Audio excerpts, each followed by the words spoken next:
Bem-vindos ao programa Fisiochat, uma parceria da TV PUC com o curso de fisioterapia da PUC de São Paulo.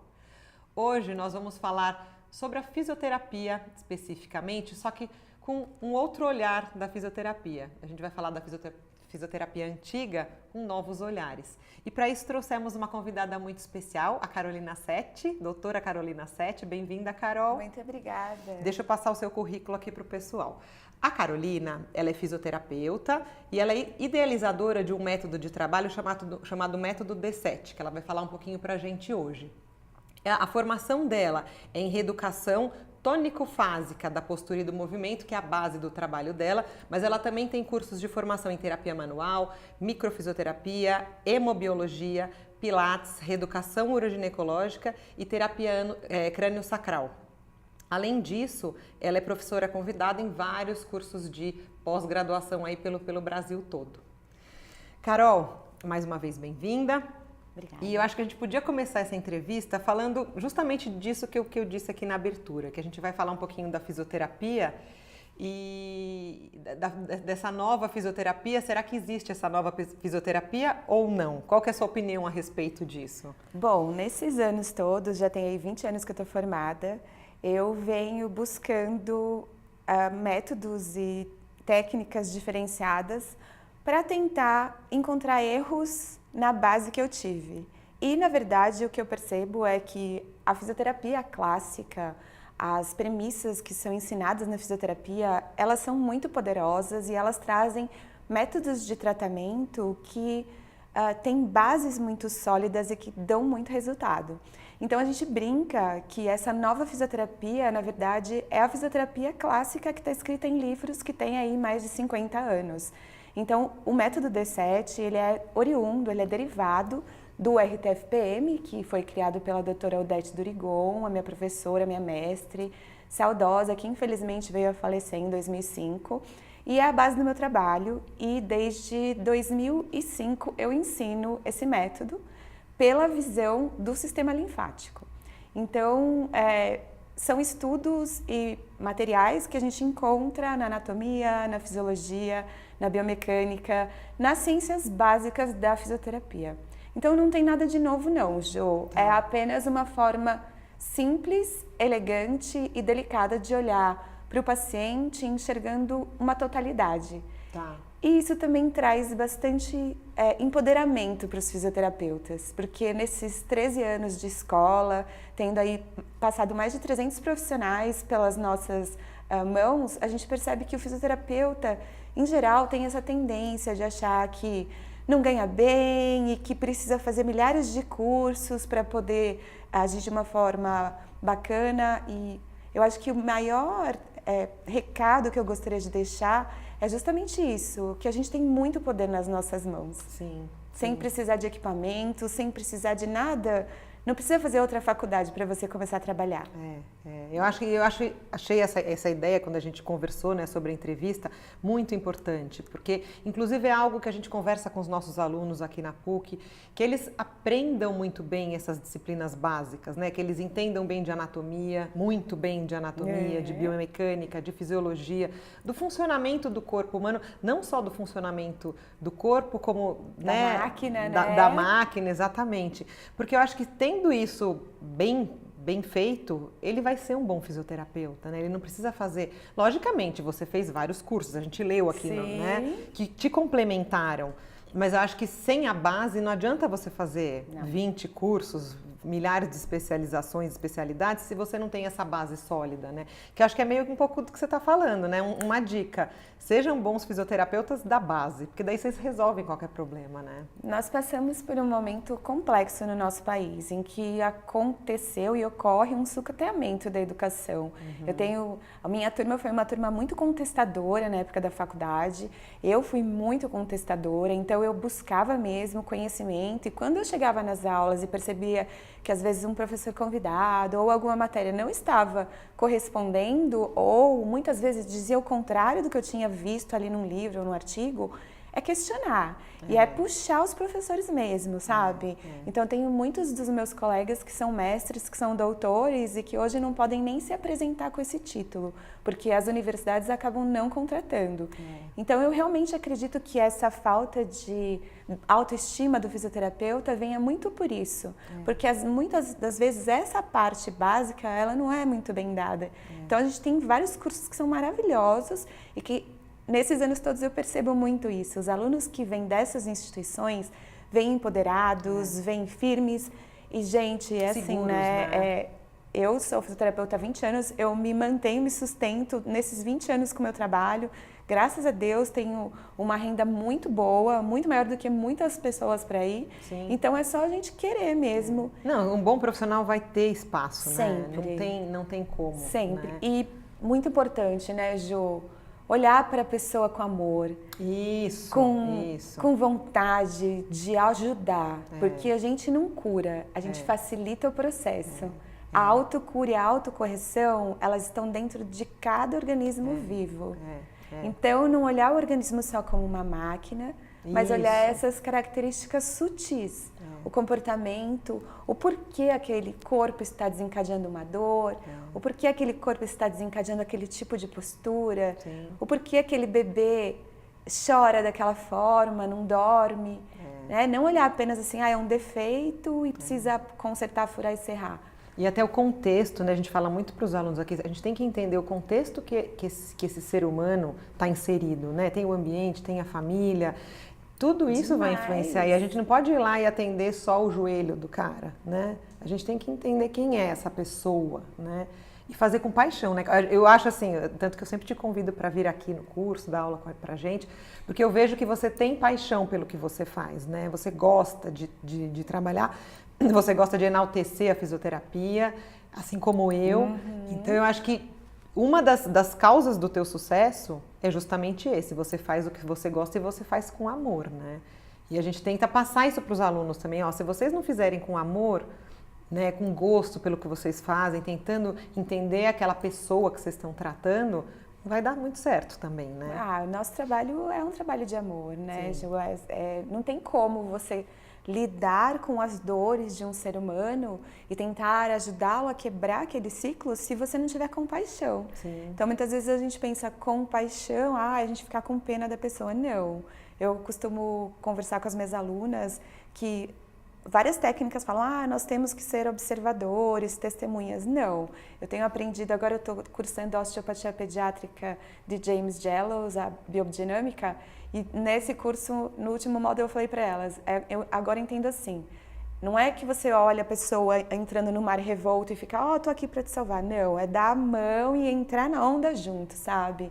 Eu creio que esse seja o caminho e por isso a gente tem resultados, né? Sim. Porque cada um tem as razões para ser como é. Sim. Por pior que nos pareça, por mais difícil de lidar que seja, cada um tem os seus motivos para ser como é. Sim. E quando a gente fala de bebês e quando a gente fala em círculos familiares, às vezes a gente fica pensando, nossa, mas essa pessoa... Outro dia uma pessoa que não me conhecia pessoalmente falou, eu achei que você fosse uma hippie de saia e descalça. Então não tem nada holístico, né, Ju? Nós temos uma coluna, uma medula espinhal, onde transitam milhares de impulsos elétricos e subindo e descendo. Então pensa, se eu tenho impulso elétrico subindo e descendo numa coluna d'água, o que eu formo? Campo eletromagnético. Se eu tenho um campo eletromagnético, lei de Faraday, eu falo para as alunas, elas morrem de rir, que a gente vai esquecendo, né? Tem Faraday que a gente faz assim, para ver qual é o campo, qual é a direção que esse campo vai circular. Então, esse campo eletromagnético, ele interage com os das outras pessoas. Então, não é nada holístico, não é viagem. Não, é física, é real e é ciência comprovada. Então, a gente tem que olhar para essas coisas. E eu realmente acredito e encontro as respostas, tanto por Odestes ter sido uma PhD em neurofisiologia. Então, neurofisiologia e comportamento é a base do nosso trabalho. E a gente não consegue olhar para um músculo, para um tendão, para uma articulação, sem pensar em quem está controlando. Que tipo de sinal está chegando nesse sistema. E assim a gente consegue os resultados. Carol, e daí, só para a gente tentar entrar um pouquinho nessas novas abordagens aí, que é o tema do programa, que nem tão novas são, né? Porque eu te conheci Você trabalhava muito com a drenagem, mas aquela drenagem funcional, pensando justamente em reestruturar esse corpo. E aí, ultimamente, eu tenho te acompanhado e você está indo para um caminho da pediatria, dos bebês. Conta pra gente um pouquinho disso que você está fazendo agora, de onde surgiu, como é que é o seu trabalho. Olha, esse trabalho, na verdade, eu entrei na faculdade querendo trabalhar com criança desde sempre. Eu entrei para isso. Eu queria trabalhar com neurologia infantil. Porém, e aí nos primeiros anos, primeiro e segundo ano, eu devorei tudo que era neuro, eu estudei muito, eu fiz iniciação científica, nas ciências básicas mesmo. Neurologia, neuroanatomia, neurofisiologia. E quando eu cheguei no estágio ali, no final do segundo ano que a gente faz estágio de observação, que eu comecei a ver a abordagem que era dada com as crianças, então aquela uma hora alongando a criança chorando, eu fiquei em choque, porque eu falei, não, peraí, o que está escrito no livro e o que eu estudei, toda essa possibilidade mágica não é aplicada na clínica. Na prática. Na prática. E foi uma grande quebra para mim, porque eu me vi assim perdida e graças a Deus acabei indo para a área de pneumologia, então na minha experiência de vida eu tive muitas oportunidades de aprendizado em todas as áreas. E isso eu acho muito importante. Nós somos fisioterapeutas. Nós não temos formações como nos Estados Unidos, que você é uma pneumologist ou você é uma kinesiologist. Né? Você não está olhando para um trecho da pessoa. Nós somos formados para trabalhar em qualquer área. Sim. Se nós queremos nos aprimorar em uma, ok, mas não teoricamente outras, né? nós podemos agir em qualquer uma das áreas. Sim. Então, eu fui desenvolvendo esse trabalho, comecei a trabalhar com a Odete, especificamente com a RTFPM, e ela me convidou a trabalhar com ela para fazer a drenagem. Então, eu fazia a drenagem e começava a fazer essa parte do linfático e através disso eu cheguei até as crianças. Recebi uma criança que tinha uma hidrocefalia e não tinha motivo para isso, já estava com cirurgia marcada e aí o pediatra me pediu para atendê-lo. E nós conseguimos, em 3 sessões aí, liberar uma entorse da cervical que não deixava esse líquido escoar. Então, isso tem 7 anos que eu faço esse trabalho. Quanto tempo tinha o bebê? Desculpa. O bebê tinha 2 meses, já negligenciava o lado direito do corpo e os pais estavam desesperados que ia ter que fazer cirurgia de derivação. Então, tirando essa entorse, o sistema de líquor e de líquidos do sistema da cabecinha resolveu e desde então eu recebo esses bebezinhos. Hoje, meu trabalho é especificamente com as assimetrias cranianas. Uau, então foi assim, foi a vida que te trouxe Graças isso, mais a ou Deus. menos, Eu né? falo que eu sou muito abençoada, foi caindo no meu colo mesmo. Mas assim, lógico que daí você usou todo esse conhecimento que você fala dessa fisioterapia que você conhece como um todo, né? Desde então eu estudo profundamente o crânio, já estudava o crânio desde minha formação em terapia manual, as técnicas de Sutherland, que são técnicas muito antigas e muito básicas e que consideram realmente tratamentos que vão especificamente nas estruturas. O crescimento, o desenvolvimento, a parte aquosa. Não só olhando como defeito que tem que pôr numa forma, mas pensando em todo o desenvolvimento do crânio, desde as ossificações, etc. E aí você falou que são as assimetrias cranianas, né, que você trata. Que tem vários tipos? Como é que é? Sim, as assimetrias cranianas, elas são classificadas em alguns tipos, dependendo da parte em que está planificada. Uma grande questão é que eu não concordo com a ideia de que as cabecinhas achatam. Porque fisiologicamente, anatomicamente, biomecanicamente, isso não existe, não tem como acontecer. Não é porque você pega uma criança totalmente normal, que não tenha nenhuma condição patológica e coloque deitada, que a cabeça dela vai achatar.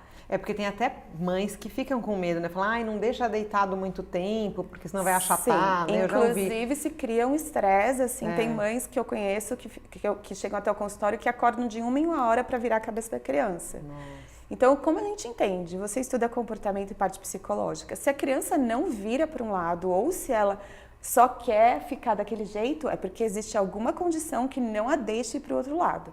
Não é que ela prefere, o bebê acabou de nascer, ele prefere olhar para a direita. Aí a mãe põe um brinquedo, põe um monte de coisa, estimula o bebê, não olha. Tem uma entorse, tem um torcicolo, tem um bloqueio. Senão ele estaria olhando, né? Porque Criança ele quer se mexer, quer né? se mexer, quer explorar, quer conhecer tudo. A criança não fica de bruços, não fica confortável. Tem alguma coisa que não a deixa ficar de bruços. Então a gente olha por um outro lado. Né? Então as assimetrias podem ser as plagiocefalias, quando a gente tem as retificações anguladas, né? Então, se você olhar o redondinho da cabeça, você pode ter uma planificação em um dos lados, são as plagiocefalias. As braquicefalias é quando a gente tem a planificação da cabeça toda. É como se ela tivesse ficado reta na parte posterior, perde essa curvatura. Tá. E as escafocefalias são aquelas cabecinhas que ficam mais compridinhas. Meio cônicas, assim, Isso, que é muito comum acontecer no nascimento da criança. De parto normal. De parto normal. Ou isso acontece. A braquicefalia, a escafocefalia é uma coisa que se resolve um pouco de uma forma mais natural. Tá. A braquicefalia e a plágio precisam de tratamento. Ah, é? Precisam de tratamento. A gente precisa liberar essas estruturas que estão em trava para que a ossificação do crânio se desenvolva naturalmente. Se não tratar, o que acontece? Você pode ter algum comprometimento no tecido cerebral? Sim, com certeza. Não é uma condição estética. Ontem mesmo eu estava revendo os artigos do meu levantamento bibliográfico e assim, existem muitos estudos que demonstram pobre tônus muscular, alteração na coordenação motora, dificuldade de aprendizado, hiperatividade, dificuldade de aquisição da fala. Nessas crianças que têm o que eu gosto de chamar de modelagens cranianas. Tá. Então, a visão, infelizmente, de toda a literatura e de tudo que se tem a respeito disso é uma visão mecanicista, como se a cabeça achatasse por posição. Isso piorou desde que em 2002 foi feita uma diretriz médica que precisa colocar as crianças para dormirem de barriga para cima.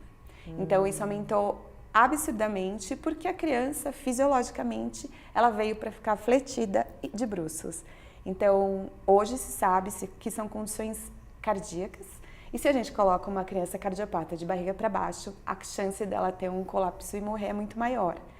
Então, todos os bebês são orientados a serem colocados de barriga para cima e, infelizmente, as mães acham que se elas colocarem o bebê de bruços, ele vai morrer. Morrer sufocado. Morrer de qualquer coisa. Assim, não tem muito sentido a gente imaginar que de barriga para cima ele sufoque menos do que de barriga para baixo. Existem reflexos protetores, como o RTCA, por exemplo. Então, se ele virar a cabecinha, ele empurra o chão. Né? Se ele estiver de barriga para baixo, ele empurra o chão. Então, é protetor, não tem como asfixiar de barriga para baixo. Entendi. Então, e se ficar muito deitadinho de costas, o crâniozinho deles é molinho, né? Exato. No meu entender, essas tensões que são dadas principalmente pelo reflexo de Moro, que você deve lembrar, que o bebezinho, qualquer tipo de estímulo, ele vai ter esse reflexo, que é justamente para tirar o que estiver, entre aspas, em perigo no rostinho ou nos ouvidos dele, em todas as estomas, né? O primeiro reflexo de defesa do bebê, quando eu coloco o bebê de barriga para cima e todo aberto, ele vai ter esse reflexo e ele vai fortalecendo essas cadeias de extensão. Entendi. Dificuldade para rolar, dificuldade para sentar, tônus aumentado dos braços. Muitas vezes os bebês têm os braços virados para trás, não desenvolvem a pega, não conseguem desenvolver a parte motora. É um colapso, Ju. A gente está criando uma condição muito grave para essas crianças. Vão começar a existir condições ortopédicas que não existiam antes e que ninguém conhece. Entendi. Então, o tratamento que é preconizado são os capacetes e o capacete só pensa na questão estética estrutural. Na verdade, ele bloqueia o crescimento da região que está em desenvolvimento e por pressão, com pressão do tecido cerebral, isso acaba expandindo o que estava em planificação. Tá. Mas os bloqueios estruturais, a parte muscular, ela continua toda travadinha. E como que você aborda esses nenês, Carol? Assim, os médicos te encaminham, normalmente os pediatras? Hoje eu tenho uma rede bem grande de pediatras que me encaminham. Eu gosto de demonstrar resultado, né? Então, temos 8 fisioterapeutas estudando comigo, estamos coletando dados e vamos sim, daqui no final de 2019, ter uma condição científica bem sólida para publicar. Para daí a gente começar a mostrar isso de uma forma mais intensiva. Sim, com evidência científica, né? Exato. Porque o que eu tenho são mais de 120 bebês tratados com 100% de resultado e 100% de resolução. E assim, mesmo você ainda não tendo publicado nada, tem médico que já te manda sistematicamente? Tenho muitos médicos que eu trabalho por causa do resultado. Os pediatras me encaminham. Que legal. Eu trouxe, inclusive, um vídeo que vamos mostra mostrar o vídeo, então, pouco da forma como a gente trabalha lá. Tá. Então, é assim... A gente não alonga. A primeira premissa da RTFPM é não alongar. Nesse vídeo, você vai ver um bebê de 48 dias que estava com uma suspeita de ter a síndrome de West. porque ela estava com uma hipotonia, aquela linguinha solta, e ela começou a ter as piscadinhas, e a pediatra, junto com a mãe, que é uma geneticista, que também conhece bastante a patologia, ficaram muito preocupadas. Então, na verdade, o que ela estava apresentando era uma tensão na região dos ombros e da cervical. E se a gente parar para pensar, quando a gente vai estudar a fundo, a gente tem ali o nervo glossofaríngeo, o parôncio craniano, que vai passar no meio do trapézio. Então, se os ombros estão sob tensão, nesses bebês muito novinhos, simplesmente não passa o sinal neural e não vai ter tônus na língua. Então, em vez da gente enxergar como defeito, a gente enxerga como uma demonstração da maturidade do sistema nervoso. Tá. E nesse vídeo, vocês vão observar eu simplesmente acompanhando os movimentos dessa bebê e ela fazendo todos os movimentos dos reflexos primordiais que a gente usa no tratamento. Então, ela vai fazer aí o RTCA, ela vai fazer a extensão RTL, ela vai fazer várias vezes a posição do Moro. Então, eles usam esse repertório dos reflexos básicos para se corrigir. Ah, tá. E num determinado momento, vocês vão ver que eu vou, lógico, gente, não é para fazer em casa com os bebês de vocês, mas é assim, com muita técnica, a gente vai apoiando os movimentos naturais da criança e num determinado momento ela estala a sua coluninha. A babá que estava filmando, ela falou, nossa, não foi um arroto? Eu falei, não, isso foi um estalo da coluna dela. E ela faz isso durante esse tratamento, que é o tempo do vídeo, que tem aí 4, 5 minutos. E em 2 estalidos ela resolve essa tensão e tudo se normaliza e é descartada a hipótese dessa síndrome de West. E você então, na verdade, quando você atende esses bebês, você pensa muito mais em ser uma facilitadora para ele descobrir os caminhos, né? Sempre, Ju, sempre. Isso também é uma coisa que nos dá muita liberdade e muita segurança, porque eu não imponho nada de forma alguma. Então, se o músculo está rígido, tem inclusive um outro vídeo que eu trouxe também que mostra o tratamento, né? Que mostra o tratamento, a forma delicada como a gente aborda tanto nos bebês quanto nos adultos, né? São toques sutis e respeitando sempre a anatomia e a fisiologia.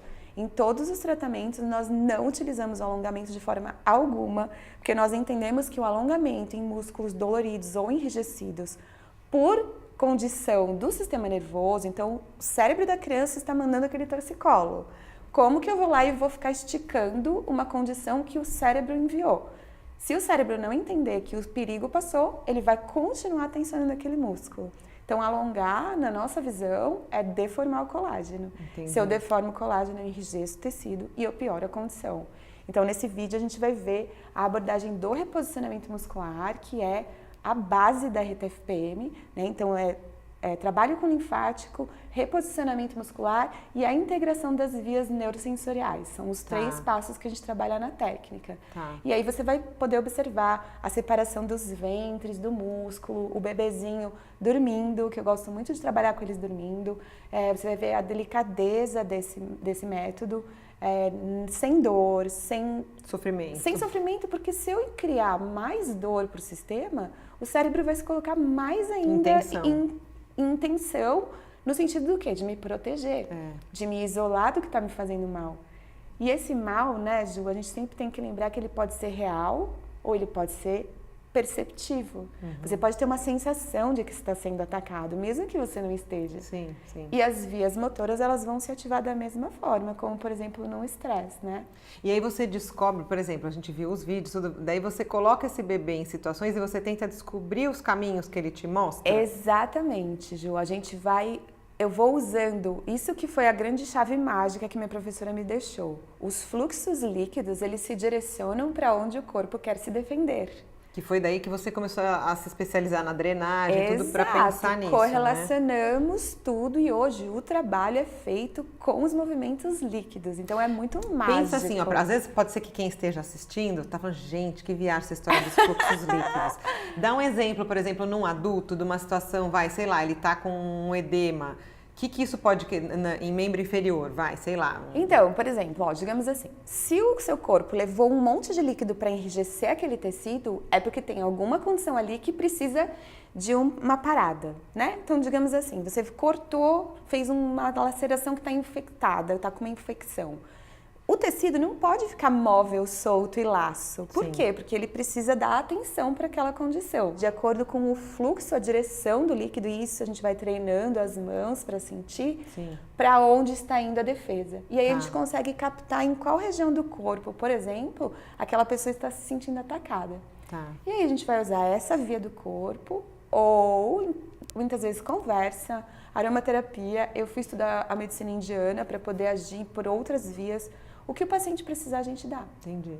E na cabecinha, por exemplo, como é que... Dá um exemplo prático desse fluxo de você encontrar um caminho. Vai, sei lá, de repente um dos seus casos. Então... Teve um que você falou do trapézio, a menininha. No que a gente entende hoje, as alterações cranianas no bebê, elas não estão na cabeça. Inclusive, eu tive a oportunidade de estudar uma técnica bastante intervencionista que trabalhava pela cabeça. Durante 1 ano, eu tratei os bebês dessa forma e eu perdi resultado. Porque a ossificação do crânio ela é uma consequência da tensão das membranas do corpo. Entendi. O bebê, ele ainda não se posturou, ele ainda não tracionou esse sistema de fáscias musculares. A gente pensa só na fáscia muscular, mas tem fáscia em todo o organismo. Vaso sanguíneo, foice do cerebelo, tá tudo conectado. Então, o bebê ainda não se posturou. A gente considera como se ele fosse uma membrana, uma única gota envolvida por uma membrana. Se teve um lugar que foi esticado ou comprimido, aquilo ali vai entrar em tensão. Entendi. E aí, o crânio não se desenvolve adequadamente. Então, ele seria uma consequência e não uma causa. Exatamente. Entendi. Carol, você viu, a gente falou, parece que faz pouco tempo, mas já estamos passa no muito finzinho rápido da entrevista. E aí eu queria, assim, agora, para esse minutinho final, se você quiser dar um recado, deixar alguma dica aí para os futuros fisioterapeutas que estão assistindo ou para os fisioterapeutas que querem fazer alguma especialidade, está aberto para você falar. Eu queria deixar muito, assim, claro que a formação em fisioterapia, ela é muito completa e muito complexa e que vocês saem, sim, da faculdade capazes de tratar e de trabalhar do jeito que eu trabalho, porque tudo que eu uso hoje vem das ciências básicas. Puxem os professores de vocês, exijam, se dediquem, estudem as ciências básicas, que vocês não vão precisar sair da faculdade e fazer outra faculdade para se dizerem empoderados do tratamento. O fisioterapeuta é Fisioterapia poderoso. Uma carreira maravilhosa.